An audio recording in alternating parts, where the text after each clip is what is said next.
यहाँ समझना बहुत चाहते हैं, तो कृपया करके आपने आपका शुभ नाम क्या है? नीरज जी के पास एक बार जरूर जाएं और इसके बहुत महत्वपूर्ण बिंदु, क्योंकि आपको ये डिबेट्स के पॉइंट होंगे। अभी अल्लाह में आप लोगों को भी सुनाई नहीं दिए, और इसलिए मैं भी उतने बारीकी में नहीं जाने वाला हूँ जितनी बारीकी हो गई। इसलिए जो बजट पे चर्चा है, क्योंकि वो प्रेस को हमने बहुत डिटेल में दी। माननीय सांसद जी हमारे बीच में हैं, मैं उनका भी बहुत अभिनंदन करता हूँ। जो बजट है, असली में जो बजट का प्रोविजन है वो देश में 2014 में ही जो देश की व्यवस्थाएं थी उस अनुसार नरेंद्र भाई मोदी जी ने पहली सरकार बनाने के साथ ही शुरू की। और इसलिए जिस प्रकार की व्यवस्थाएं की बजट वास्तव में कहाँ खर्च होना चाहिए, किन लोगों को बजट की जरूरत है, किन आवश्यक लोगों के लिए बजट होना चाहिए, ये 2014 में ही, ये पार्टी के लीडर है, हम कोई प्रेस वार्ता नहीं है, तो 2014 में ही इस देश के अंदर बजट में ऐतिहासिक परिवर्तन कर दिए गए। और आज उसी का परिणाम है कि वास्तव में जो अंतिम पंक्ति में, जो वास्तव में जब से देश आजाद हो रहा है, वो सरकार को वोट इसलिए देता था कि शायद मेरे घर में भी बिजली मिल जाएगी, कि मेरे घर में भी पानी आ जाएगा, क्या पता मुझे भी एक पक्का घर मिल जाएगा, क्या पता मेरे को जो उसकी मूलभूत सुविधाएं हैं, उन मूलभूत सुविधाओं के लिए बजट होता है। भाइयों बहनों, सौभाग्य से नरेंद्र भाई मोदी जी ने जो हमारे पंडित दीनदयाल जी का वाक्य है कि अंतिम पंक्ति में खड़े व्यक्ति का उत्थान जब तक नहीं होगा तब तक भारत माता का उत्थान होना संभव नहीं है। इसलिए उसकी माननीय को रेस्पेक्ट करके इस बजट में प्रोविजन किए गए। और आज सौभाग्य से, क्योंकि हमारा भी राजनीतिक जीवन में लगभग 20-35 साल का अनुभव है और लगातार सक्रिय राजनीति में रहा हूं, संगठन का काम करने का भी अनुभव रहा है, और इसलिए मैं कह सकता हूं कि आप में से बहुत सारे लोग गांव क्षेत्र में जाते होंगे तो कोई प्रतिमाता कहती थी कि मेरी पेंशन लगा दो, मुझे घर दे दो, मुझे पानी दे दो। मोदी जी एक ऐसे व्यक्ति हैं जिन्होंने ये सारी सुविधाओं पर अगर कोई छूट भी गया होगा तो मोदी जी की गारंटी की गाड़ी हर गांव तक गई और ये पूछा गया कि कोई छूट तो नहीं गया है। भाइयों बहनों, आपके कार्यकर्ताओं के एक दिन के गांव के प्रवास में जाने पे आपको 500-700 एप्लीकेशन इसलिए मिलती थी कि मेरी ये काम होने, मतलब वो काम की गारंटी नरेंद्र भाई मोदी जी ने पूरी कर दी। तो पहली सरकार है तो गारंटी के साथ काम करती है। नहीं तो इस देश के अंदर वो सरकारें होती थी जो संसद के अंदर खुला बोलते थे कि हम 100 रुपए भेजता हूँ तो वो 15 रुपए पहुंचते हैं, 1 रुपया भेजता हूँ तो 15 पैसे जाते हैं। इस देश के अंदर उसी दिन ऐतिहासिक परिवर्तन हो गया जब लोग बोलते थे कि मोदी को पता नहीं क्या हो गया, पैसे तो दे नहीं रहे, क्योंकि इन्होंने कहा था कि खातों में पैसे डालेंगे और खाते खुलवाए जा रहे हैं। भाइयों बहनों, आज खाते खुलवाने का सौभाग्य है कि मोदी जी एक बटन दबाते हैं तो पूरे देश के 11 करोड़ किसानों के खाते में पैसे आ जाते हैं। तो ये बजट का प्रोविजन वहीं से शुरू हो रहा है। और इस बार का जो बजट है वो बजट भी गरीब व्यक्ति पर केंद्रित बजट है, उस पर विशेष रूप से फोकस किया गया है। और दूसरा बजट का जो पूरा आलेख है, तो देश के प्रत्येक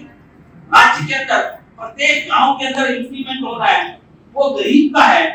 युवाओं पर केंद्रित बजट है। युवाओं को 4 करोड़ लोगों को इस बार के बजट में प्रोविजन किया गया है, चाहे वो रोजगार हो, चाहे उद्यमिता हो, चाहे वो ट्रेनिंग प्रोग्राम हो, चाहे किसी भी प्रकार से 4 करोड़ के लोग युवाओं को रोजगार देने के साथ साथ ये बजट शुभारंभ का बजट है। आ चुका है और वो 6 महीने इंप्लीमेंट पहले कर दिया गया है, जिसमें हमने किसानों को जो उच्चतम मूल्य होते थे जो फसलों में, वो फसलों में 50% गारंटी देने का काम किया था, वो हम दे चुके हैं। और इसलिए आज के दिन जो किसानों पर केंद्रित ये बजट है, हमारी मातृशक्ति जो नारी वंदन है, आप देखते हैं कि पहली बार इस देश के अंदर माताओं की चिंता अगर किसी ने की है तो नरेंद्र भाई मोदी जी ने। हर माता को, हर जननी को, बच्चा देने वाली माँ को भी, उसके बच्चे को भी उनका पोषण मिलना चाहिए। तो पोषण की गारंटी अगर किसी ने दी है तो नरेंद्र भाई। घर तक गाड़ी से पहुंचा करके ले जाने की गारंटी अगर किसी ने दी है तो नरेंद्र भाई मोदी ने। आज महिला समूह को लखपति दीदी बनाने का काम अगर किसी ने इस देश के अंदर किया है तो नरेंद्र भाई मोदी। मोदी जी ने टेक्नोलॉजी प्रोवाइड किया है। मोदी जी ने जो गांव में पैदा करने वाला अनाज हमारी माताएं बहनें करती थी, जिनको पैसे नहीं मिलते थे, उस मोटे अनाज को, उसको भी श्री अन्न के क्षेत्र बना करके आज मल्टी मार्केट देने का काम उन महिला समूह को दिया है, तो छोटे छोटे समूह चला करके आज देश दुनिया के अंदर उनके प्रोजेक्ट पूरी दुनिया के अंदर। अरे मैडम, G20 की बैठक में एक मैं देखता था कि हर प्रदेश की वो मोटा अनाज जो हमारे ट्राइबल क्षेत्र में होता था, जिसको कोई पसंद नहीं करता था, वो सारे अनाज को G20 की जगह जगह हर स्टेट में जाकर के उसी भोजन को कराना और ये बताना कि यही शक्तिशाली भोजन है, यही ताकतवर भोजन है। और आज पूरी दुनिया के अंदर भारत की माताओं की चर्चा। मैं आपको जो कि बजट के टॉकिंग पॉइंट बहुत सारे, मगर मैं एक रोड एंड ट्रांसपोर्ट मिनिस्टर हूं, आप सबको बड़ी चिंता हो रही है और ध्यान में ये भी आ रहा है कि कुंभ आने वाला है, 2025 का महाकुंभ है। इस महाकुंभ के अंदर हमारे रोड डेवलपमेंट में आज से करीब 10 साल पहले, वैसे तो 6 साल पहले भी आया हूँ, 10 साल पहले और 6 साल बाद आया, और आज जब मैं आ रहा हूँ तो मैं देख रहा हूँ कि ये तो एक तरह से ऐसा न्यू एडवांस सिटी के रूप में डेवलपमेंट इस प्रयागराज का हो रहा है। आज ये प्रयागराज मुझे ऐसा लग रहा है भारतीय जनता पार्टी जिंदाबाद, भारत माता की। मैं आज देख रहा था, मैंने कहा ये प्रयागराज आने वाले समय के अंदर ऐसा, मैं आपको गारंटी दे रहा हूँ, जब हमारी रोड डेवलपमेंट के काम पूरे हो जाएंगे, आने वाले समय के अंदर यहाँ तीर्थयात्री आएंगे, यहाँ के लोगों की पर कैपिटा इनकम बढ़ोतरी होगी और यहाँ जो ये मॉल स्ट्रक्चर खड़े होने लगे, तो मुझे लगता है कि ये गुड़गांव और चेन्नई से कम दिखने वाला शहर नहीं होगा। आज मैं आपको मिसाल देता हूँ कि जो आपका रिंग रोड का कार्यक्रम है, वो रिंग रोड का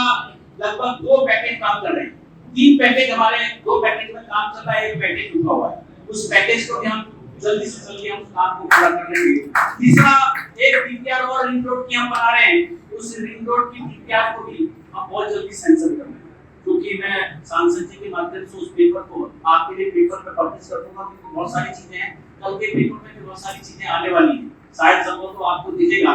एक गंगा नदी पर पुल का विषय है, उस गंगा नदी के पुल के विषय पर भी मैंने कुछ चर्चा करी है, अपने अधिकारियों के साथ बैठने वाला भी हूँ, उसको भी हम लोग पूरा करेंगे। एक रायबरेली प्रयागराज मोटर मार्ग जो हमारा एनएच है, ये इसके 3 भागों में किया जा रहा है, इसको भी हम अभी जो 2 लेन है और बैक शोल्डर है, इसको हम 4 लेन करने जा रहे हैं। बहुत जल्दी हम इसको भी 4 लेन का काम करेंगे, इसको भी हम अच्छा सुगम बनाने का प्रथम चरण का काम जगतपुर से बाईपास होते हुए ये इस लाइन को भी हम आगे बढ़ाएंगे। मगर मैं आपके लिए जितना भी हमारे पास भारत सरकार के माध्यम से, क्योंकि प्रधानमंत्री जी का ये फोकस दे दिया और नितिन गडकरी जी ने जिस प्रकार से नए एडवांस रूप में से एलिवेटेड रोड और इस प्रकार की चीजें आप देश के अंदर बनाना शुरू किया है, पूरे दुनिया के हाईवे को हम लोग बना रहे हैं। 100 दिन के कालखंड में हमको प्रधानमंत्री जी ने यही काम किया है कि 2047 का जो रोड नेटवर्क होना चाहिए, उस अनुसार अब काम होना है। अब काम ऐसा नहीं हो रहा है कि यार अभी 5 साल के लिए ये सड़क चौड़ी कर दो, इसको 2 बना दो, अब ऐसा नहीं है। 2047 में अगर ये सिंगल रोड है और 2047 में हमको इसको 6 लेन चाहिए, तो हम उसकी 6 लेन की बना दें। इसलिए सिर्फ संकल्प का ये काम चालू हो गया है और इसलिए आपको मैं बताना चाहता हूँ, ये स्थान आपका बहुत ऐतिहासिक स्थान है, क्योंकि डॉक्टर मुरली मनोहर जोशी जी मेरे ही संसदीय क्षेत्र के रहने वाले हैं, मूल गांव का यही से है। और सबसे पहले जब वो सांसद बने तो वो अल्मोड़ा संसदीय क्षेत्र पहली बार बीजेपी में आई, मैंने जब डॉक्टर अहमद जोशी जी नदी कौन साहब जानते हैं। और ये क्षेत्र, क्योंकि मेरा तो बड़ा सौभाग्य है कि पूरे उत्तराखंड की, पूरे कुमाऊं और गढ़वाल की पहली ग्रेजुएट महिला मेरे पिताजी की बुआ जी थी, जो 1936 में इसी प्रयागराज से पढ़ के गई और पूरे उत्तराखंड की पहली ग्रेजुएट महिला और उन्होंने सबसे पहले अखबार में लिखा 1925 को उनके पिताजी ने निकाला था, हमारे प्रधान ने, और उसी अखबार को चलाती थी। वो बहुत ही चलती थी, तो एक प्रकार से ज्ञान देने वाला, सबसे ज्यादा ज्ञान वालों को बनाने वाला शहर, इसलिए आप सबको बहुत अभिनंदन करता हूं। अगर आप ये वीडियो YouTube पर देख रहे हैं तो हमारे चैनल को सब्सक्राइब करें और बेल आइकन को दबाना ना भूलें। अगर आप Facebook पर ये वीडियो देख रहे हैं तो हमारे पेज को लाइक करें।